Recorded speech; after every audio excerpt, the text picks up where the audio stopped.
اچھا ٹھیک ہے، تمہیں میٹھے میں جو پسند ہے وہ لیتی آؤ، کیونکہ مجھے کچھ سمجھ نہیں آ رہی کہ کیا بناؤں۔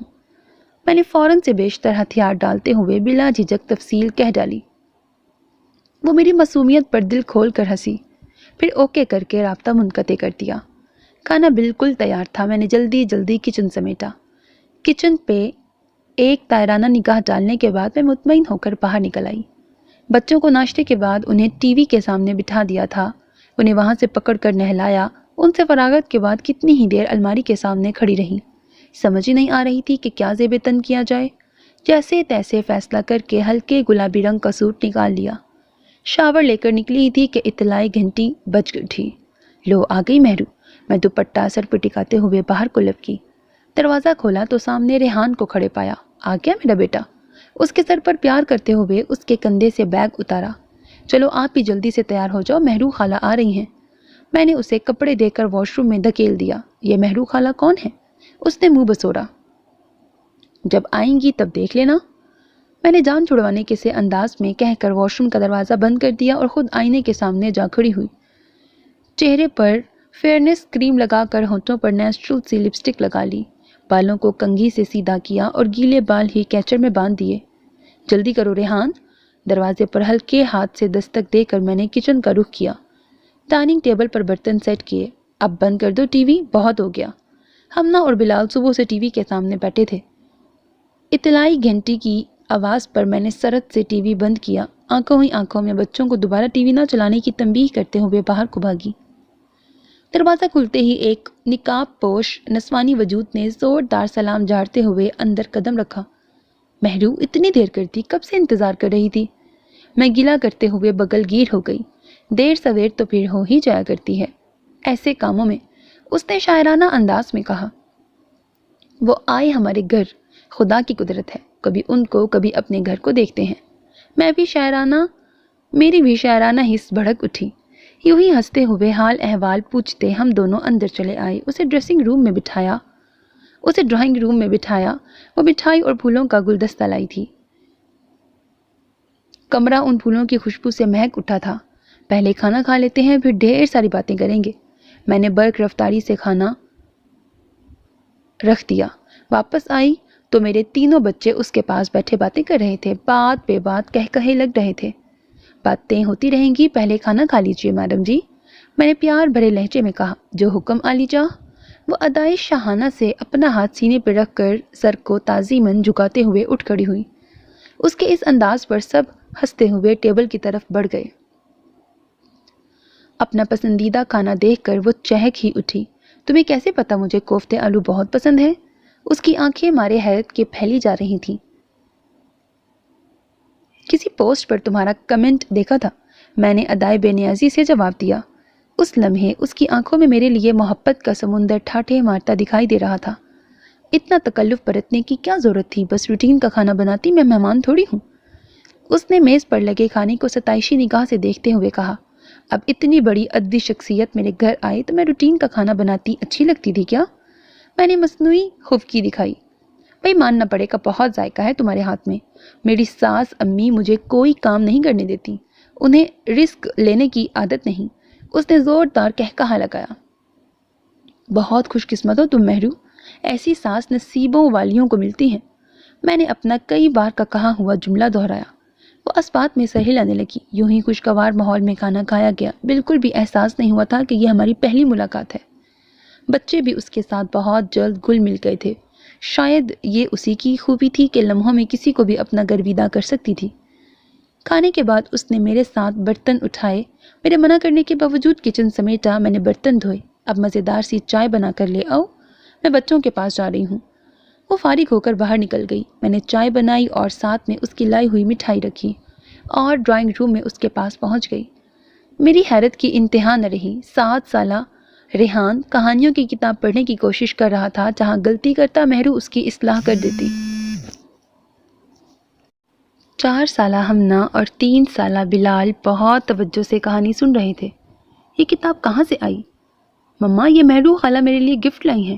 میرے سوال کا جواب ریحان نے دیا۔ میں مسکرا کر رہ گئی۔ چلو بچوں، اب آپ دوسرے کمرے میں جا کر کھیلو۔ میں نے انہیں منظر سے ہٹانا چاہا۔ بچے خلاف توقع فوراً اٹھے اور باہر نکل گئے۔ میں چائے کی ٹرے سامنے میز پہ رکھ کر صوفے پر اس کے برابر بیٹھ گئی۔ تمہارے گھر میں کتنا سکون ہے نا؟ وہ چائے کی پیالی لبوں سے لگاتے ہوئے بولی۔ یہ آج تمہارے مبارک قدم پڑے ہیں تو کچھ سکون دکھائی دے رہا ہے، ورنہ یہ معصوم دکھنے والے بچے دراصل شیطان ہیں، ناک میں دم کیے رکھتے ہیں 24 گھنٹے۔ 24 گھنٹے یعنی سوتے میں بھی سروس جاری رہتی ہے؟ اس نے ہنستے ہوئے میری بات قطع کی۔ ہاں یار، رات میں بھی سکون نہیں لینے دیتے۔ کسی کو رات 12 بجے واش روم جانا ہوتا ہے اور بلال میاں کو رات میں دوبارہ فیڈر چاہیے ہوتا ہے۔ زج کر کے رکھا ہوا ہے اس اولاد نے۔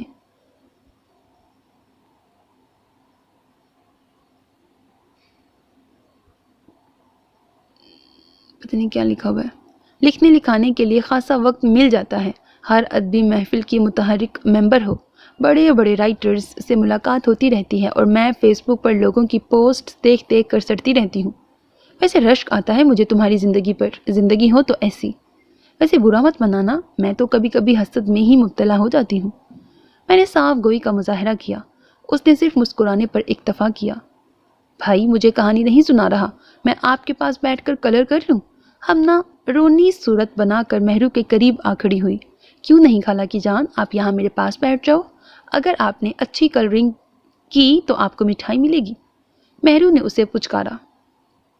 مٹھائی کا سن کر ہمنا کا چہرہ تمتما اٹھا اور وہ کاپی کھول کر بیٹھ گئی۔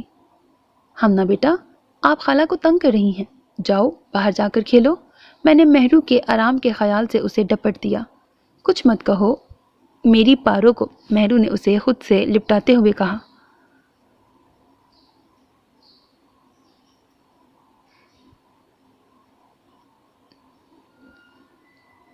دو روز پہلے میرے ہسبینڈ کی بھی بیٹی پیدا ہوئی ہے، جانے کیسی ہوگی، مجھے پورا یقین ہے بالکل اپنے بابا جیسی ہوگی۔ کیا کہہ رہی ہو مہرو؟ میں آنکھیں پھاڑے اسے دیکھ رہی تھی۔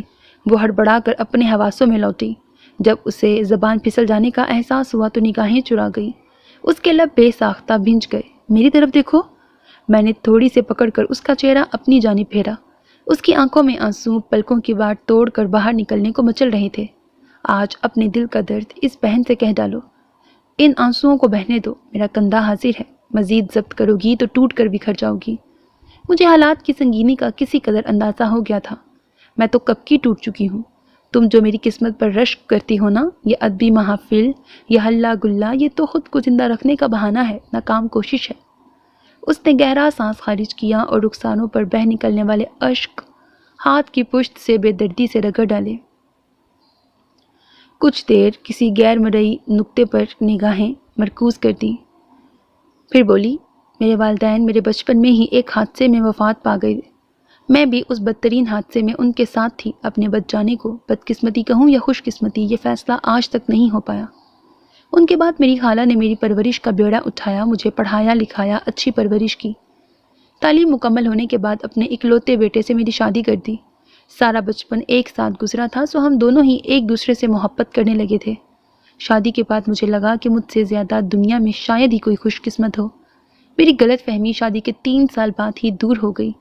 وہ استہزائیہ ہنسی جب ڈاکٹر نے مجھے بتایا کہ میں کبھی ماں نہیں بن سکتی۔ رو دھو کر میں نے صبر کر لیا، لیکن باپ بننا ہر مرد کی خواہش ہی نہیں، حق بھی ہوتا ہے۔ نقص تو مجھ میں تھا۔ اسود کو کس بات کی سزا؟ میں نے اسے دوسری شادی کی نہ صرف اجازت دے دی بلکہ زور دیا کہ جلد از جلد دوسری شادی کر لے، پہلے ہی بہت وقت ضائع ہو چکا۔ وہ تذبذب کا شکار رہا، لیکن آخر کو شادی کرنی ہی تھی سو کر لی۔ یہ اس کا مجھ پر احسان ہے کہ اس نے ردا کو دوسرا فلیٹ لے دیا، ورنہ تم تو سمجھ سکتی ہو سوکن کا وجود کیا، اس کا تو خیال ہی سہانی روح ہوا کرتا ہے۔ میں اس کو دیکھنے لگی۔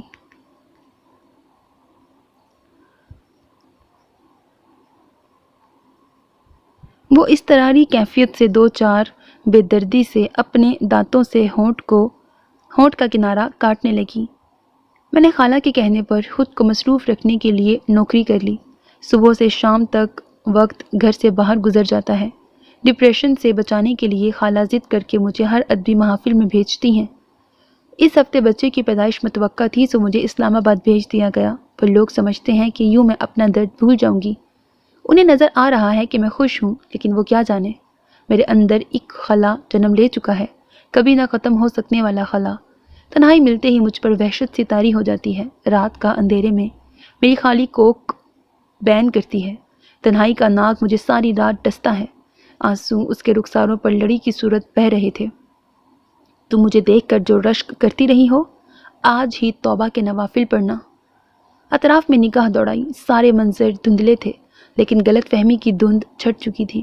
مجھے شدت سے احساس ہوا کہ میں واقعی جنت میں رہ رہی ہوں اور اپنی کم عقلی کے باعث اس جنت کو جہنم بنانے پر تلی ہوئی تھی.